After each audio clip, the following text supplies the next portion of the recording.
2 years empty. They called him El Estratega. Not a gunman, not a boss, the brain. Here he plotted routes, timings, the voices on these radios. He knew where everyone would be and when. Me dicen el Cuervo, aunque ese nombre ya no significa nada. Fue el apodo que me dieron cuando empecé como halcón en las calles de Nuevo Laredo, vigilando movimientos de la policía y reportando por radio cualquier cosa sospechosa. Tenía 17 años y creía que estaba jugando a ser importante, sin entender que estaba firmando un pacto con el diablo que me costaría todo. Ahora tengo 34 años, vivo escondido en un país que no puedo nombrar y cargo con secretos que podrían hacer temblar a los gobiernos de 2 naciones. Esta es la historia de la mansión donde se planeó una de las emboscadas más sangrientas contra la Guardia Nacional de México, y yo estuve ahí en el corazón de la bestia, viendo cómo se tejía cada hilo de aquella masacre. El Cartel del Noreste nació de las cenizas de los Zetas, cuando la organización original se fragmentó en pedazos que peleaban entre sí como perros rabiosos. El CDN se quedó con el territorio de Tamaulipas y parte de Nuevo León, heredando la brutalidad militar que caracterizaba a sus fundadores, pero añadiendo una capa de sadismo que superaba incluso a sus predecesores. Yo entré a la organización en el año 2014, cuando el CDN todavía estaba consolidando su poder y necesitaba ojos en todas las esquinas. Mi trabajo era simple: observar, reportar, desaparecer. Me pagaban 2,000 pesos semanales, una fortuna para un chamaco de colonia pobre que apenas había terminado la secundaria. No tenía idea de que esos primeros pesos serían el anzuelo que me arrastraría hacia las profundidades de un infierno del que muy pocos logran escapar. La mansión apareció en mi vida 3 años después, cuando ya había demostrado mi valor y mi discreción. Me habían ascendido de halcón a coordinador de información para la plaza de Nuevo Laredo, lo que significaba que ya no solo observaba, sino que procesaba los reportes de docenas de halcones bajo mi mando. Un día, mi jefe directo, un tipo al que llamaban el contador por su obsesión con los números y las estadísticas, me dijo que el comandante quería conocerme. El comandante era Juan Gerardo Treviño Chávez, conocido como El Huevo, uno de los líderes más sanguinarios del CDN, y sobrino del legendario Miguel Ángel Treviño, el Z40. Cuando el contador mencionó su nombre, sentí que el estómago se me volteaba. Conocer al Huevo significaba 2 cosas: o estabas a punto de ascender, o estabas a punto de morir. Me llevaron a la mansión una noche de octubre, con los ojos vendados durante todo el trayecto. Viajamos por caminos de terracería durante lo que me pareció una eternidad, aunque probablemente fueron solo 40 minutos. Cuando me quitaron la venda, estaba parado frente a un portón de hierro negro, flanqueado por 2 torretas de vigilancia improvisadas, con costales de arena y nidos de ametralladoras. Detrás del portón se alzaba una construcción que parecía sacada de otra época. Una casona colonial de 2 pisos con paredes de cantera rosa, balcones de hierro forjado y un patio central con una fuente seca que alguna vez debió ser hermosa. La llamaban La Fortaleza, y durante los siguientes 3 años sería mi lugar de trabajo, mi escuela y eventualmente mi tumba simbólica. La mansión había sido construida a principios del siglo XX por una familia de hacendados que controlaba miles de hectáreas de tierra ganadera en la región. Cuando la Revolución Mexicana arrasó con las viejas fortunas, la propiedad pasó de mano en mano hasta quedar abandonada durante décadas. El CDN la adquirió a través de prestanombres y la transformó en algo completamente diferente. Por fuera mantenía la apariencia de una hacienda en ruinas, con paredes descascaradas y vegetación creciendo sin control. Por dentro era un centro de operaciones equipado con tecnología que rivalizaba con la de cualquier agencia de inteligencia gubernamental. La fachada de abandono era deliberada. Nadie sospecharía que detrás de aquellos muros carcomidos se planeaban las operaciones más audaces del narcotráfico mexicano. El Huevo me recibió en lo que llamaban la sala de guerra, una habitación en el 2º piso que había sido completamente remodelada. Las paredes estaban cubiertas de mapas topográficos de Tamaulipas, Nuevo León y Coahuila, con marcadores de colores que indicaban posiciones de fuerzas federales, rutas de trasiego y territorios enemigos. Había una mesa central con monitores que mostraban imágenes en tiempo real de cámaras instaladas en puntos estratégicos de Nuevo Laredo y otras ciudades. En una esquina, un equipo de radio interceptaba frecuencias militares y policíacas las 24 horas del día. El Huevo estaba sentado en una silla de cuero detrás de un escritorio de madera oscura, fumando un cigarro mientras revisaba papeles. Cuando entré, levantó la vista y me estudió durante un largo momento sin decir nada. Yo mantuve la mirada baja, como me habían enseñado, esperando que él hablara primero.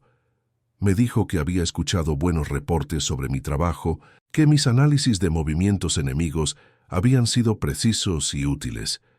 Dijo que necesitaba gente inteligente, no solo sicarios con gatillo fácil, sino personas capaces de pensar estratégicamente. Me ofreció un puesto en su equipo de inteligencia, trabajando directamente desde la mansión, con un salario de $15,000 mensuales y acceso a información que muy pocos conocían. A cambio, mi lealtad debía ser absoluta y mi vida quedaría permanentemente ligada a la organización.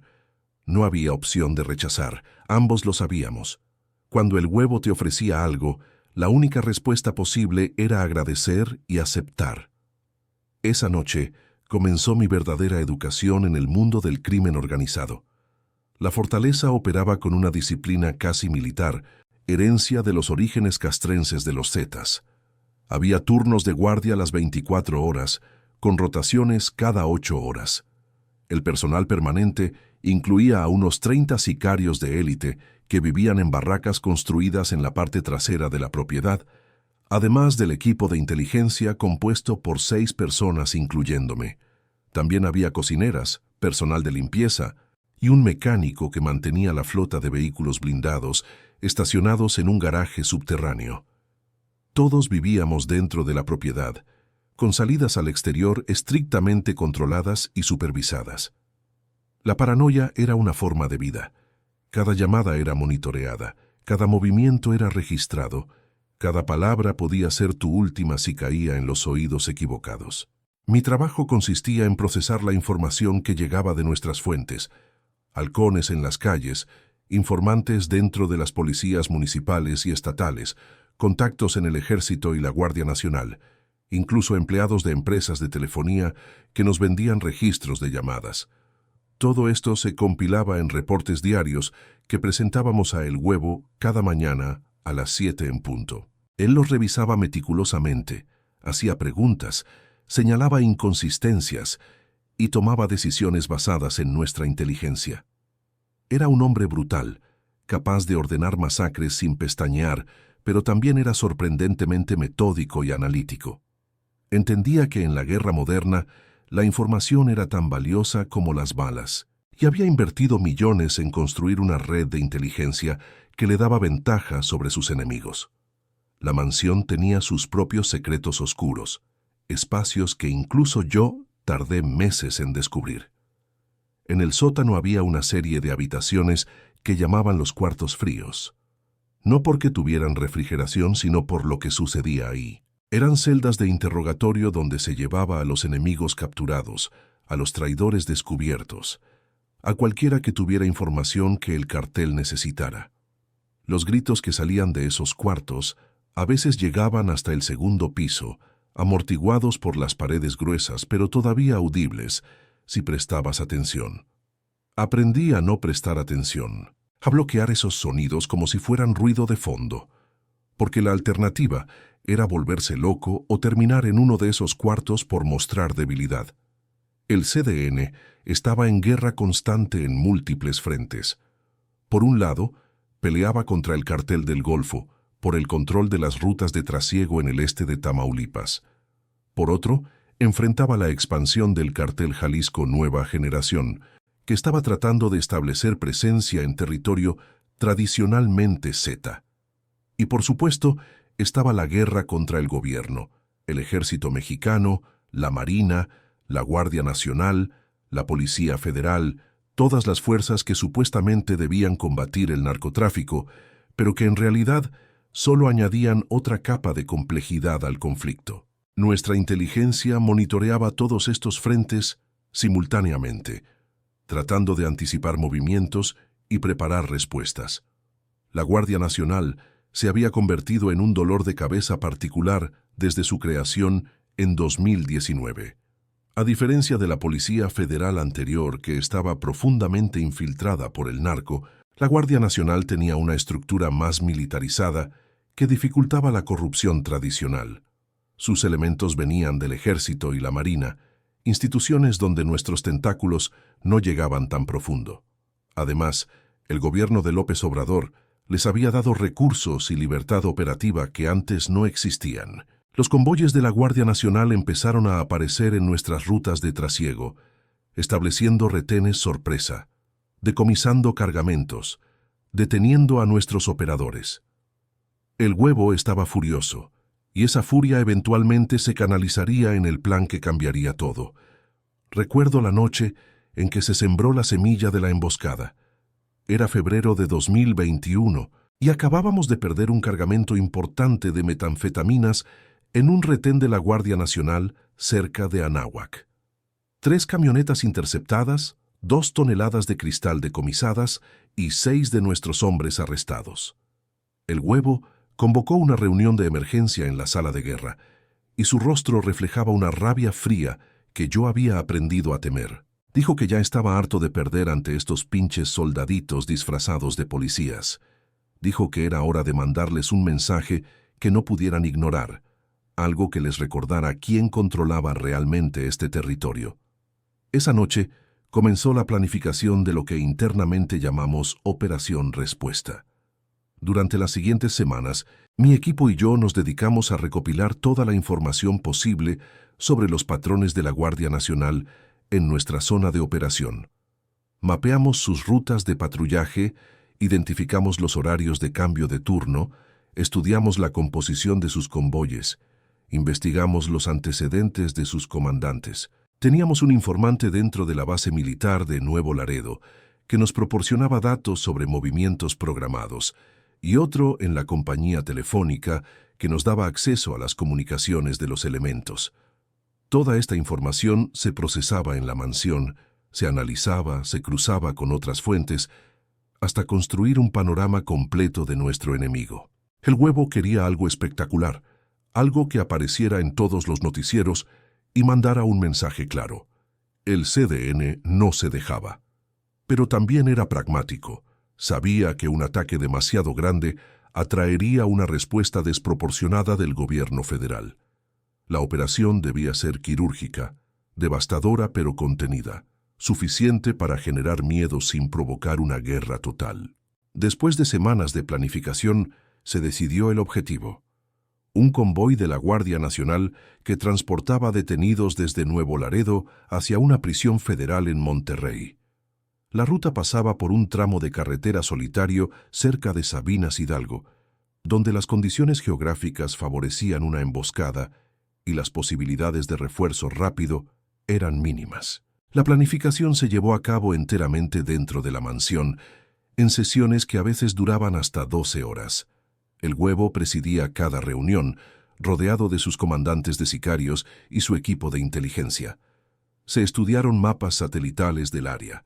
Se calcularon tiempos de respuesta de las fuerzas federales más cercanas. Se diseñaron rutas de escape para cada escenario posible. El equipo de sicarios que ejecutaría la operación fue seleccionado cuidadosamente. 20 hombres con entrenamiento militar, muchos de ellos exsoldados o expolicías que habían desertado para unirse al cartel. Se les asignaron vehículos blindados, armas de alto calibre incluyendo un lanzacohetes antitanque, y equipos de comunicación encriptada. Yo participé en la planificación proporcionando la inteligencia necesaria, pero una parte de mí sabía que estábamos cruzando una línea de la que no habría retorno. Atacar a la Guardia Nacional no era como eliminar a sicarios rivales o ajusticiar a traidores internos. Era declarar la guerra abierta contra el Estado mexicano, con todas las consecuencias que eso implicaba. Pero expresar estas dudas habría sido suicidio, así que las guardé en lo más profundo de mi mente, mientras seguía haciendo mi trabajo con la eficiencia que se esperaba de mí. Preparé los reportes de inteligencia, actualicé los mapas de la operación, coordiné las comunicaciones con nuestros informantes. Fui un engranaje más en la máquina de muerte que estábamos construyendo. La noche antes de la operación, el Huevo reunió a todo el equipo para una última revisión. La atmósfera en la sala de guerra era tensa, cargada de adrenalina y miedo contenido. Repasamos cada detalle del plan por enésima vez. El punto exacto de la emboscada, las posiciones de los tiradores, el orden de los vehículos, las señales de comunicación, los protocolos de escape. El Huevo dio un discurso breve pero contundente sobre la importancia de esta operación, sobre el mensaje que enviaría a sus enemigos, sobre la gloria que esperaba a quienes participaran. Yo escuché en silencio, sintiendo el peso de lo que estaba a punto de suceder, sabiendo que después de esa noche nada volvería a ser igual. La emboscada se ejecutó al amanecer del día siguiente. Yo permanecí en la mansión, monitoreando las comunicaciones y coordinando la inteligencia en tiempo real. Escuché todo por radio, las voces tensas de los sicarios reportando sus posiciones, el momento en que el convoy de la Guardia Nacional entró en la zona de muerte, el estallido de los primeros disparos, los gritos, las explosiones, el caos. Duró menos de 10 minutos, pero fueron los 10 minutos más largos de mi vida. Cuando terminó, nuestros hombres reportaron la situación. El convoy había sido destruido, varios vehículos en llamas, múltiples bajas confirmadas del lado federal. El lanzacohetes había impactado directamente en la camioneta blindada que encabezaba el convoy, matando instantáneamente a todos los ocupantes. La retirada se ejecutó según lo planeado, con los sicarios dispersándose por múltiples rutas hacia casas de seguridad previamente establecidas. En la mansión comenzamos inmediatamente el protocolo de limpieza, destrucción de documentos relacionados con la operación, borrado de comunicaciones, eliminación de cualquier evidencia que pudiera conectarnos con el ataque. El Huevo estaba eufórico, felicitando a todos, prometiendo bonos y ascensos, pero yo sabía que la euforia era prematura, que lo que habíamos hecho tendría consecuencias que apenas podíamos imaginar. Habíamos despertado a un gigante dormido, y ese gigante vendría por nosotros con toda su furia. Los días siguientes fueron de tensión extrema. La noticia de la emboscada dominó los medios nacionales e internacionales. El presidente condenó el ataque y prometió una respuesta contundente. El ejército desplegó miles de efectivos adicionales en Tamaulipas. La Marina intensificó sus operaciones de inteligencia. Aviones y helicópteros sobrevolaban constantemente la región, y los retenes se multiplicaron en todas las carreteras. La mansión entró en estado de máxima alerta, con todos los protocolos de seguridad activados y la posibilidad de evacuación preparada en todo momento. El Huevo ordenó que nadie saliera de la propiedad hasta nuevo aviso, convirtiendo nuestra fortaleza en una prisión voluntaria. Pero las consecuencias más graves vinieron desde adentro. La brutalidad del ataque había generado división incluso dentro del CDN. Algunos comandantes consideraban que el Huevo había ido demasiado lejos, que había puesto en riesgo a toda la organización por una demostración de fuerza innecesaria. Comenzaron a circular rumores de traición, de informantes que estaban filtrando información al gobierno a cambio de inmunidad.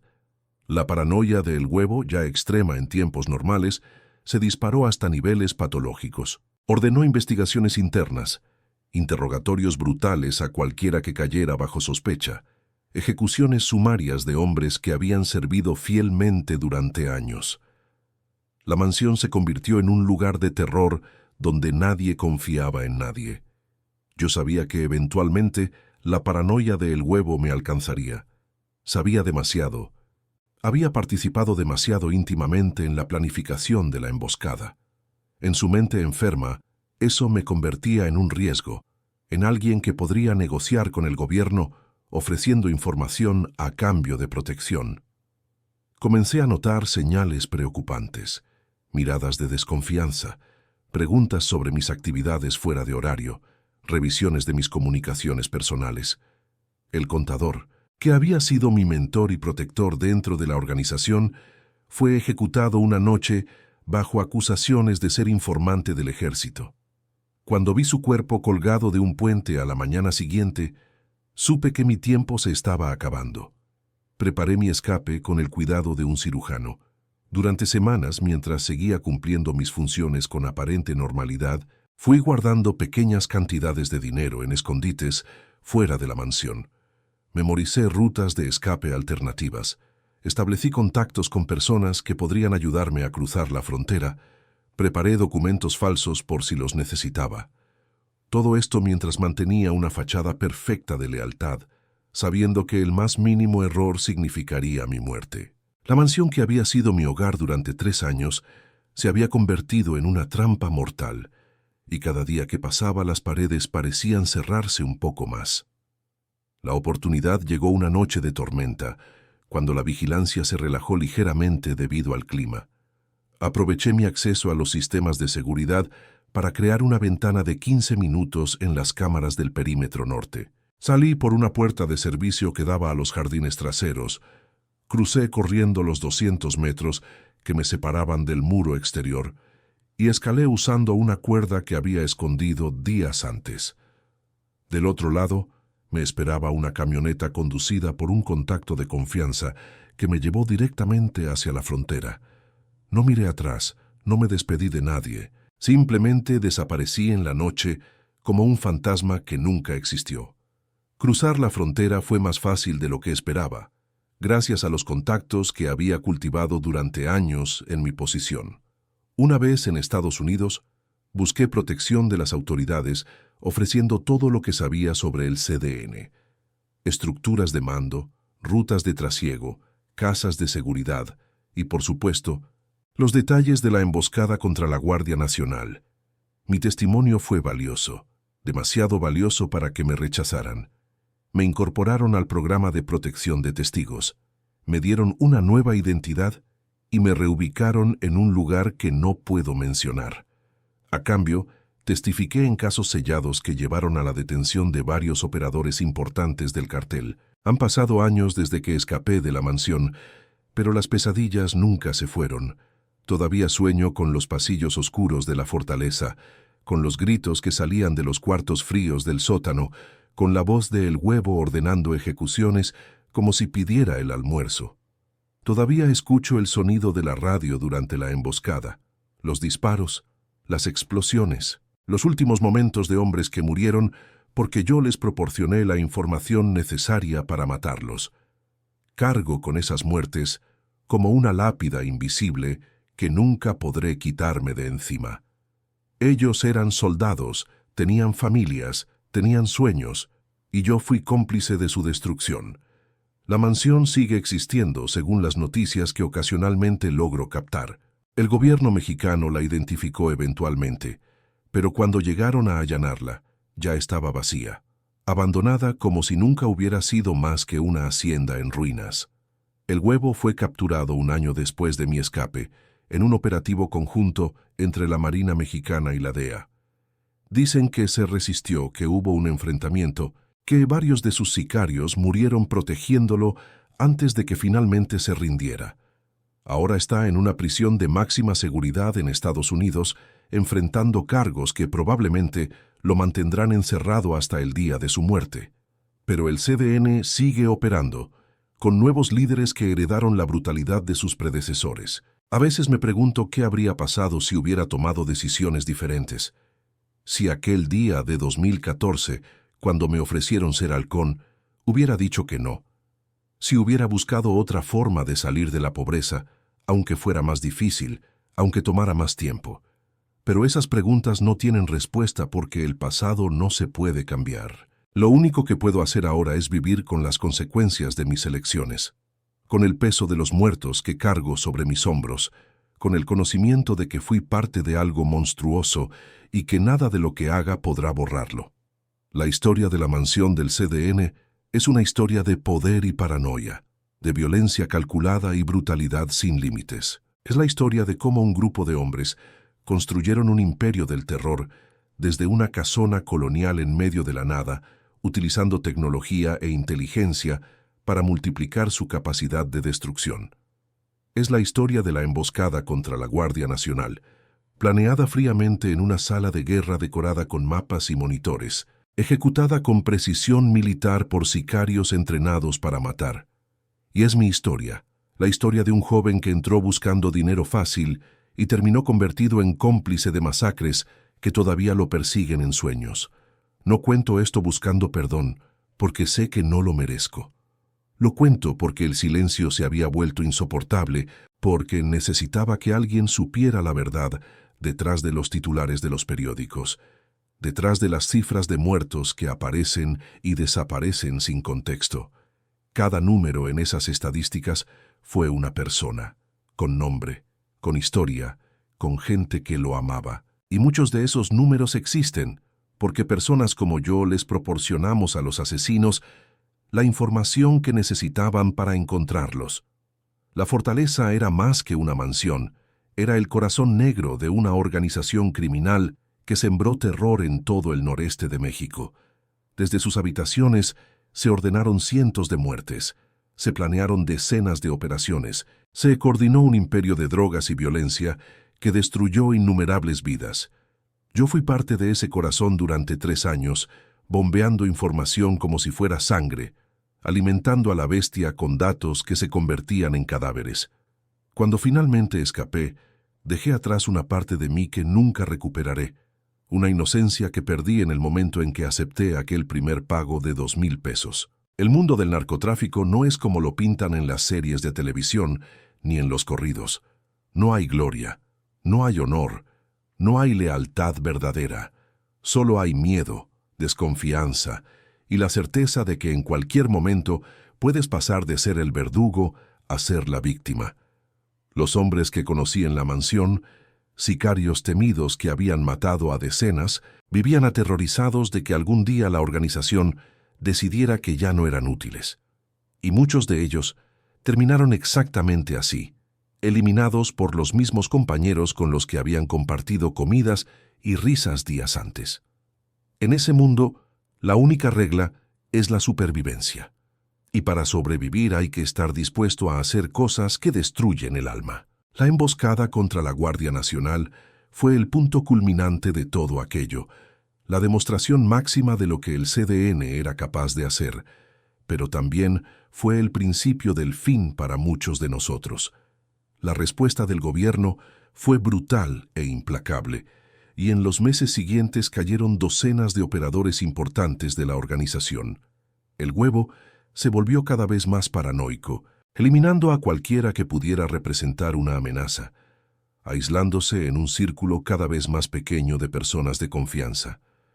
La mansión, que había sido un centro de poder, se convirtió en una fortaleza asediada, donde el miedo era la única moneda de cambio. Ahora vivo una vida tranquila, bajo un nombre que no es el mío, en un lugar que no puedo revelar. Trabajo en algo legal, pago impuestos, trato de ser un ciudadano común. Pero por las noches, cuando cierro los ojos, vuelvo a estar en la sala de guerra de la fortaleza, escuchando los reportes de la emboscada, sintiendo la adrenalina mezclada con el horror de saber que estaba participando en una masacre. Esas imágenes nunca se van, son el precio que pago por las decisiones que tomé, la condena que cargo sin posibilidad de apelación. Si alguien que está considerando entrar al mundo del narco escucha esta historia, le pido que lo piense 2 veces. El dinero fácil no existe, todo tiene un precio, y el precio de ese camino es tu humanidad.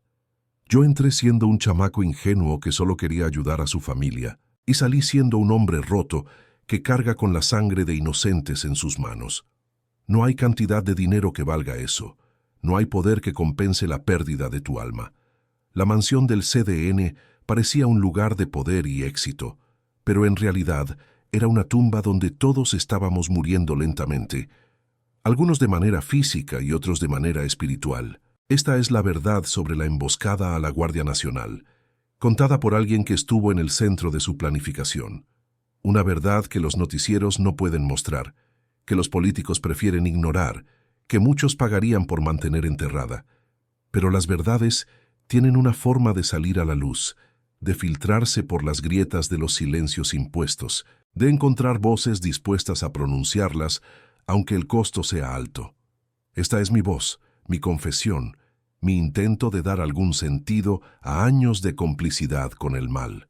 La fortaleza ya no existe como centro de operaciones, pero su legado permanece en cada balacera que estalla en las calles de Tamaulipas, en cada cuerpo que aparece colgado de un puente, en cada familia destruida por la violencia del narco. Yo fui parte de esa maquinaria de destrucción, y aunque escapé físicamente, nunca podré escapar de la culpa que me acompaña. Esa es mi condena, vivir sabiendo lo que hice, lo que permití, lo que facilité con mi silencio y mi complicidad. El CDN sigue operando hoy, con otros nombres, otros rostros, pero la misma brutalidad de siempre. La guerra por el control de las rutas de droga continúa cobrando vidas todos los días, y nuevas generaciones de jóvenes desesperados están siendo reclutados con las mismas promesas que me atraparon a mí hace una década. La historia se repite una y otra vez, un ciclo de violencia que parece no tener fin. Y mientras tanto, en alguna hacienda abandonada de Tamaulipas, probablemente hay otra sala de guerra donde se planea la próxima emboscada, el próximo golpe, la próxima masacre. No tengo esperanza de que esta historia cambie nada. El narcotráfico es una hidra de 1000 cabezas que se regenera cada vez que le cortan una. Pero al menos puedo decir que hablé, que rompí el silencio que me ahogaba, que conté la verdad aunque nadie quiera escucharla. Eso es todo lo que me queda. Palabras que flotan en el vacío, el testimonio de un hombre que vendió su alma y ahora intenta, inútilmente, recuperar algo de su humanidad perdida. La mansión donde se planeó la emboscada a la Guardia Nacional fue mi escuela, mi prisión, y finalmente el lugar de donde tuve que huir para salvar mi vida. Cada piedra de sus paredes está manchada con la sangre de los que murieron por las decisiones que se tomaron ahí dentro. Y aunque esas paredes ya no alberguen a los monstruos que las habitaban, los ecos de sus crímenes siguen resonando en las vidas destruidas, en las familias rotas, en los hombres y mujeres que perdieron todo por cruzarse en el camino del cartel. Esta es mi confesión. Esta es la historia de la fortaleza y la emboscada que cambió todo. No busco absolución, solo necesitaba que alguien supiera. Ahora lo saben, y con ese conocimiento viene la responsabilidad de no olvidar, de no normalizar, de no permitir que la violencia del narco se convierta en algo aceptable simplemente porque es cotidiano. Cada muerte importa, cada víctima merece ser recordada, cada historia de horror merece ser contada para que no se repita. Me llaman el Cuervo, aunque ya nadie me llama así. Fui halcón, coordinador de inteligencia y cómplice de una de las emboscadas más sangrientas contra las fuerzas federales mexicanas. Ahora soy solo un fantasma que intenta vivir con sus pecados, un hombre sin nombre que carga con memorias que quisiera poder borrar. Pero la memoria no funciona así, y los muertos no descansan hasta que sus historias son contadas. Esta es mi forma de darles voz, de reconocer su existencia, de admitir mi parte en su destrucción. La historia de la mansión del CDN termina aquí, pero la violencia continúa. En algún lugar de México, mientras estas palabras son leídas, otro joven está siendo reclutado con promesas de dinero y poder. Otra familia está siendo destruida por las balas del narco. Otro comandante está planeando otra operación que dejará más muertos, más huérfanos, más dolor. El ciclo no se detiene nunca, y quienes tenemos la culpa de haberlo alimentado, debemos cargar con ese peso hasta el final de nuestros días. Esto es todo lo que tengo para ofrecer, la verdad desnuda de lo que vi, lo que hice, lo que permití. Hagan con ella lo que quieran, pero no la olviden, porque olvidar es permitir que todo se repita, y esta historia ya se ha repetido demasiadas veces. Hay detalles de la mansión que todavía no he contado, aspectos que revelan la profundidad de la maquinaria criminal que operaba desde aquellas paredes de cantera rosa. La fortaleza tenía un sistema de comunicaciones que habría sido la envidia de cualquier agencia de inteligencia gubernamental. El ingeniero, un ex técnico de telecomunicaciones que había desertado de una empresa telefónica importante, había diseñado una red de comunicaciones completamente independiente que no dependía de ningún proveedor comercial. Teníamos repetidoras de radio instaladas en cerros estratégicos a lo largo de toda la región, antenas de comunicación satelital camufladas como equipos agrícolas y un sistema de encriptación que, según nos decían, era imposible de descifrar. Cada operador tenía un radio con frecuencias que cambiaban automáticamente cada hora, sincronizadas con un algoritmo que solo el ingeniero conocía completamente. Cuando las autoridades intentaban interceptar nuestras comunicaciones, solo captaban estática o conversaciones incoherentes que no llevaban a ninguna parte. La sala de monitoreo era mi lugar de trabajo principal durante aquellos 3 años. Era una habitación sin ventanas en el primer piso, iluminada únicamente por la luz azulada de docenas de pantallas que mostraban feeds en tiempo real de cámaras instaladas por toda la ciudad. Teníamos ojos en las principales avenidas de Nuevo Laredo, en las entradas y salidas de la ciudad, en los puentes internacionales, en las instalaciones militares, incluso en algunas oficinas de gobierno, donde habíamos logrado infiltrar dispositivos de vigilancia. El sistema era tan sofisticado que podíamos rastrear vehículos específicos a través de la ciudad, seguir sus movimientos, anticipar sus destinos. Cuando las fuerzas federales organizaban operativos, nosotros los veíamos prepararse, los seguíamos en su recorrido y alertábamos a nuestros operadores para que despejaran las zonas mucho antes de que llegaran. El equipo de inteligencia del que formaba parte tenía una dinámica particular. Éramos 6 personas de perfiles muy diferentes, un exanalista de inteligencia militar que había sido dado de baja por corrupción, 2 hackers que habían trabajado para empresas de seguridad informática antes de ser reclutados, un contador forense que se especializaba en rastrear flujos de dinero tanto propios como enemigos, una mujer que había sido agente de la policía ministerial y que ahora coordinaba nuestra red de informantes internos, y yo, el más joven del grupo, que había ascendido desde las calles hasta convertirme en especialista en análisis de patrones operativos.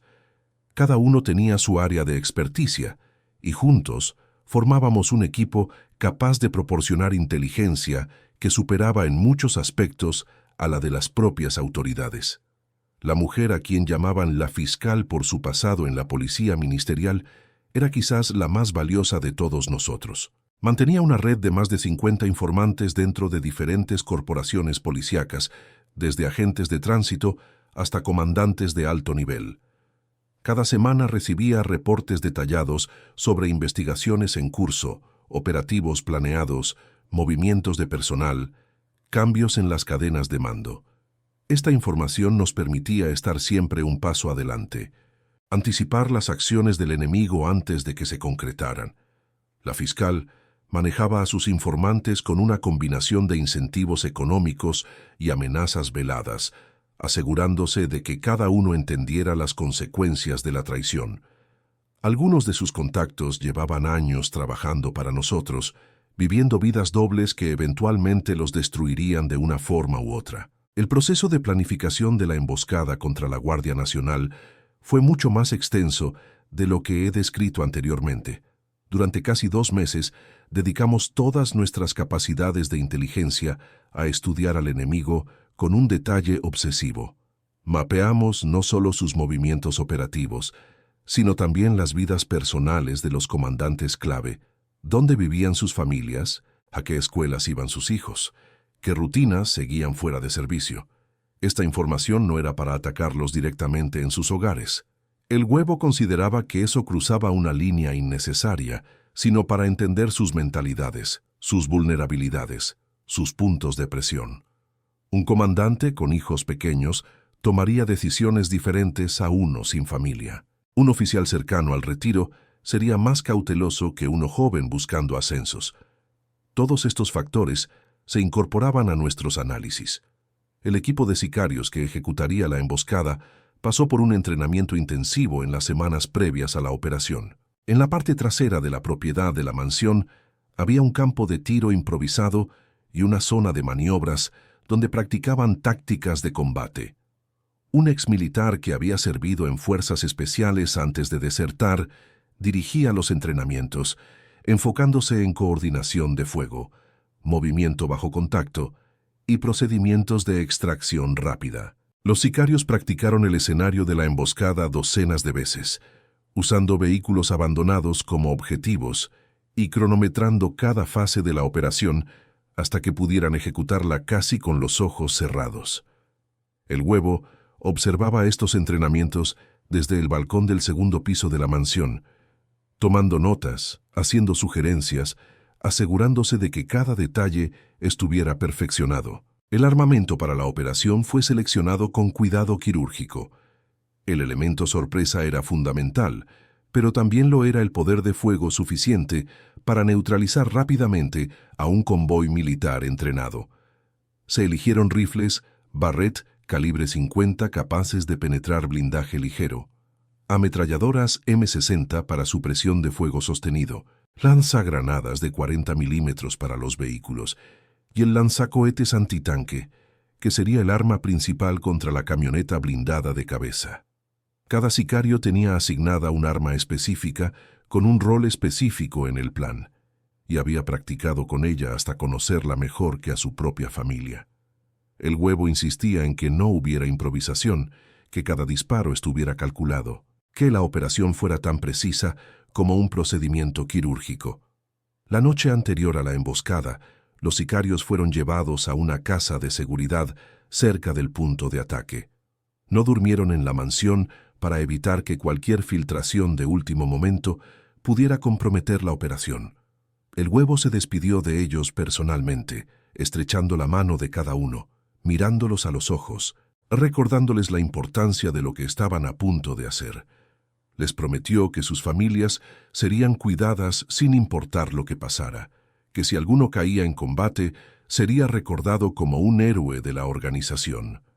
Yo observé esa ceremonia desde una esquina de la sala de guerra, sintiendo una mezcla de admiración y horror ante la solemnidad con la que estos hombres se preparaban para matar y posiblemente morir. El día de la emboscada amaneció nublado, lo cual era favorable para nuestros propósitos.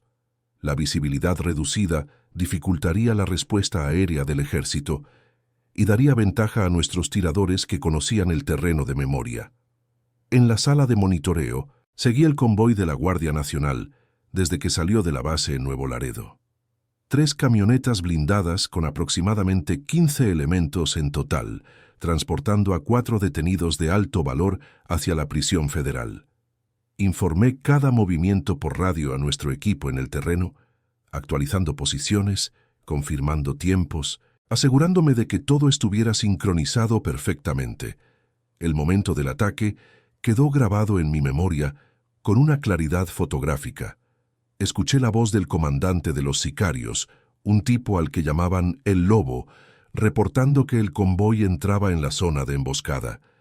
Luego vino el silencio tenso de los segundos previos al contacto, y después el infierno se desató. El primer impacto del lanzacohetes contra la camioneta de cabeza fue seguido inmediatamente por el rugido de las ametralladoras y los rifles de alto calibre. Por radio, escuchaba fragmentos de comunicaciones caóticas, reportes de impactos, confirmaciones de blancos neutralizados, órdenes de movimiento. Del lado de la Guardia Nacional, sus comunicaciones que también monitoreábamos se llenaron de gritos pidiendo refuerzos, reportando bajas, tratando desesperadamente de organizar una respuesta que llegó demasiado tarde. En menos de 10 minutos, todo había terminado. El Lobo reportó que el convoy había sido completamente neutralizado, que no había sobrevivientes entre los elementos federales y que los detenidos que transportaban también habían muerto en el fuego cruzado. Esto último no había sido intencional, pero tampoco lamentado. Eran miembros de un cartel rival que estaban siendo transferidos, así que su muerte era un bono adicional desde la perspectiva del CDN. El equipo de sicarios inició la retirada según lo planeado, dispersándose en múltiples direcciones, abandonando los vehículos utilizados en el ataque para ser recogidos por otros operadores que los harían desaparecer. Las horas siguientes fueron de actividad frenética en la mansión. Monitoreamos la respuesta de las autoridades, helicópteros despegando de bases militares, convoyes de refuerzo dirigiéndose hacia la zona del ataque, comunicaciones policíacas entrando en estado de máxima alerta. Coordinamos la extracción de los sicarios hacia casas de seguridad seguras, asegurándonos de que cada uno llegara sin ser detectado. Iniciamos los protocolos de limpieza de evidencia, destruyendo cualquier documento o comunicación que pudiera vincular la operación con la mansión. El Huevo presidió todo este proceso con una calma que contrastaba con el caos que habíamos desatado, dando órdenes precisas, anticipando problemas, manteniendo el control absoluto de la situación. La reacción del gobierno fue más intensa de lo que habíamos anticipado. El presidente apareció en conferencia de prensa esa misma tarde, condenando el ataque como un acto de terrorismo y prometiendo que los responsables serían llevados ante la justicia. El secretario de la Defensa anunció el despliegue de 3.000 efectivos adicionales a Tamaulipas. La Marina activó sus unidades de operaciones especiales para una cacería intensiva de los responsables, y la DEA, que ya tenía un interés activo en el CDN, aumentó su cooperación con las autoridades mexicanas, proporcionando inteligencia y recursos tecnológicos. La presión sobre nuestra organización se multiplicó exponencialmente en cuestión de días. Dentro de la mansión, el ambiente cambió drásticamente después de la emboscada. La euforia inicial dio paso a una tensión permanente que se sentía en cada conversación, en cada mirada, en cada silencio. El Huevo se volvió más paranoico que nunca, convencido de que había traidores entre nosotros que estaban filtrando información al gobierno. Ordenó que se revisaran las comunicaciones de todos los miembros del equipo de inteligencia, que se investigaran sus contactos externos, que se monitorearan sus movimientos incluso dentro de la propiedad. Yo sabía que eventualmente esa paranoia se fijaría en mí, porque en su mente enferma todos éramos potenciales traidores, esperando la oportunidad de venderlo. Las ejecuciones internas comenzaron pocas semanas después de la emboscada. El primero fue un halcón de bajo nivel, que supuestamente había sido visto hablando con un desconocido en la ciudad. Lo trajeron a la mansión, lo interrogaron durante 2 días en los cuartos fríos del sótano y finalmente lo ejecutaron aunque nunca confesó nada, porque probablemente no había nada que confesar. Su cuerpo fue exhibido en las afueras de Nuevo Laredo con un mensaje que advertía sobre el destino de los traidores. Después vinieron otros. Un contador que había hecho preguntas incómodas sobre ciertas transferencias de dinero. Un sicario que había expresado dudas sobre la estrategia del cartel. Una de las cocineras que supuestamente había sido vista usando un teléfono personal.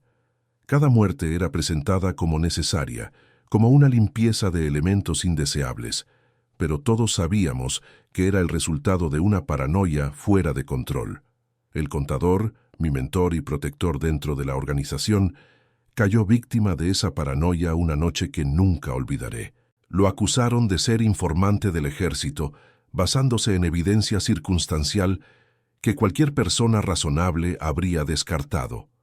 Una llamada telefónica a un número desconocido que resultó ser un consultorio médico. Una reunión con una persona que resultó ser un viejo amigo de la universidad. Pero el Huevo no operaba con racionalidad, sino con miedo, y ese miedo necesitaba víctimas para alimentarse. Escuché los gritos del contador desde mi habitación durante toda esa noche, los golpes, las preguntas repetidas, las súplicas que fueron ignoradas. A la mañana siguiente, su cuerpo colgaba de un puente, junto con un cartel que lo identificaba como traidor. Ese fue el momento en que supe con certeza que debía escapar o terminar igual que él. La preparación de mi huida fue el periodo más aterrador de mi vida.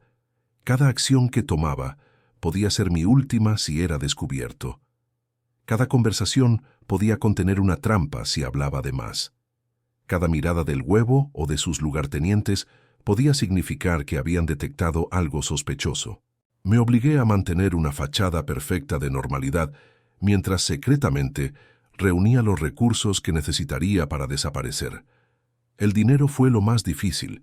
No podía retirar grandes cantidades sin levantar sospechas, así que fui acumulando pequeñas sumas durante meses, escondiéndolas en lugares fuera de la mansión durante las pocas salidas supervisadas que me permitían. Los documentos falsos los conseguí a través de un contacto que había cultivado específicamente para este propósito, pagando un precio exorbitante por una identidad completamente nueva.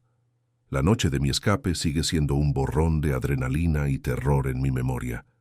La tormenta que cubrió mi huida fue un golpe de suerte que no me atrevía a esperar. Usé mi conocimiento de los sistemas de seguridad para crear esa ventana de 15 minutos, sabiendo que si algo salía mal, no habría segunda oportunidad.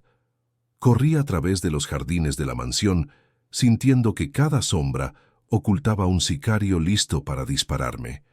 Escalé el muro con las manos temblando tanto que casi pierdo el agarre varias veces, y cuando finalmente caí del otro lado, cuando vi la camioneta de mi contacto, esperando exactamente donde habíamos acordado, sentí un alivio tan intenso que casi me desmayo. La travesía hacia la frontera fue una pesadilla de tensión constante. Sabía que en cuanto descubrieran mi ausencia, el CDN activaría todos sus recursos para encontrarme. Cada retén policiaco podía ser una trampa. Cada vehículo que se acercaba podía traer a mis ejecutores. Mi contacto manejó durante horas por caminos secundarios, evitando las rutas principales donde seguramente habría vigilancia. Cuando finalmente cruzamos a Estados Unidos por un punto no oficial que él conocía, sentí que estaba naciendo de nuevo, dejando atrás una vida de pesadilla para entrar en una incertidumbre que al menos ofrecía la posibilidad de supervivencia. Los días siguientes fueron de decisiones que cambiarían mi vida para siempre. Busqué a las autoridades estadounidenses no porque confiara en ellas, sino porque sabía que eran mi única protección real contra la venganza del CDN. La negociación fue tensa y prolongada. Ellos querían todo lo que yo sabía. Yo quería garantías de seguridad que fueran más que palabras. Al final llegamos a un acuerdo que me incorporó al programa de protección de testigos a cambio de mi cooperación total. Pasé meses en sesiones de interrogatorio, vaciando mi memoria de cada detalle sobre la organización, sobre la mansión, sobre la emboscada, sobre todo lo que había visto y hecho durante mis años en el CDN. Mi testimonio contribuyó a numerosas operaciones contra el cartel, aunque nunca sabré exactamente cuántas. Me dijeron que la información que proporcioné llevó a la detención de varios operadores importantes, al desmantelamiento de rutas de trasiego, a la identificación de informantes dentro de las fuerzas de seguridad mexicanas. También me dijeron que el huevo juró venganza contra mí, que puso un precio de varios millones de dólares por mi cabeza, que mis antiguos compañeros me buscan activamente hasta el día de hoy. Eso es algo con lo que tendré que vivir el resto de mi vida, mirando siempre sobre mi hombro, sabiendo que en cualquier momento podría aparecer alguien dispuesto a cobrar esa recompensa. La vida en protección de testigos no es lo que la gente imagina. No es una nueva identidad glamorosa en algún lugar exótico. Es soledad, aislamiento, la imposibilidad de formar conexiones reales con nadie porque no puedes revelar quién eres realmente. Es despertarse cada mañana sin saber si ese será el día en que te encuentren. Es cargar con el peso de un pasado que no puedes compartir con nadie, con memorias que te persiguen en sueños, con culpas que ninguna cantidad de tiempo puede borrar. Esta es mi condena, no la prisión física que merecería, sino una prisión psicológica de la que nunca podré escapar. La mansión del CDN probablemente ya no exista como la conocí. Después de mi testimonio, las autoridades la identificaron y supuestamente la allanaron, aunque cuando llegaron ya estaba vacía. El huevo había sido más paranoico de lo que yo pensaba, y tenía planes de contingencia para evacuarla rápidamente si alguna vez era comprometida. Pero el legado de ese lugar persiste en cada operación que el cartel sigue ejecutando, en cada vida que sigue destruyendo, en cada comunidad que sigue aterrorizando. La fortaleza fue el vientre donde se gestaron horrores que todavía no terminan de manifestarse. Esta es mi historia completa, sin adornos ni excusas. Fui parte de una organización criminal que planeó y ejecutó una masacre contra las fuerzas de seguridad de mi país. Proporcioné la inteligencia que hizo posible esa masacre y muchas otras operaciones. Fui cómplice de torturas, ejecuciones y crímenes que desafían la descripción. No merezco perdón y no lo busco. Lo único que busco es que esta verdad sea conocida, que las víctimas de la emboscada y de todas las otras operaciones sean recordadas, que el mundo sepa lo que realmente sucede detrás de las cifras de violencia que aparecen brevemente en las noticias antes de ser olvidadas. La historia de la mansión del CDN, donde se planeó la emboscada a la Guardia Nacional, es solo un capítulo de una guerra que no tiene fin a la vista. Mientras haya demanda de drogas, habrá carteles dispuestos a satisfacerla. Mientras haya pobreza y desesperación, habrá jóvenes dispuestos a vender sus almas por la promesa de dinero fácil. Mientras haya corrupción en los gobiernos, habrá organizaciones criminales capaces de operar con impunidad.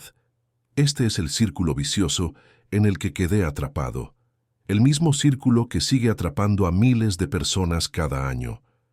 Si mis palabras pueden evitar que aunque sea una persona entre en ese mundo, habrán valido la pena. Si mi confesión puede humanizar aunque sea a una de las víctimas que aparecen como números en las estadísticas, habrá cumplido su propósito. No tengo otra forma de expiar mis culpas que esta: hablar, contar, revelar la verdad que tantos preferirían mantener oculta. Es poco, es insuficiente, pero es todo lo que me queda. La fortaleza fue mi escuela del horror, el lugar donde aprendí lecciones que ningún ser humano debería aprender. Ahora, desde mi exilio anónimo, comparto esas lecciones con quien quiera escucharlas, esperando que sirvan como advertencia, como memorial, como un grito en la oscuridad que recuerde al mundo que detrás de cada titular sobre narcotráfico hay historias de sufrimiento humano que merecen ser contadas. Esta es la historia completa de la mansión del CDN y la emboscada a la Guardia Nacional. Esta es mi confesión. Este es mi legado de vergüenza.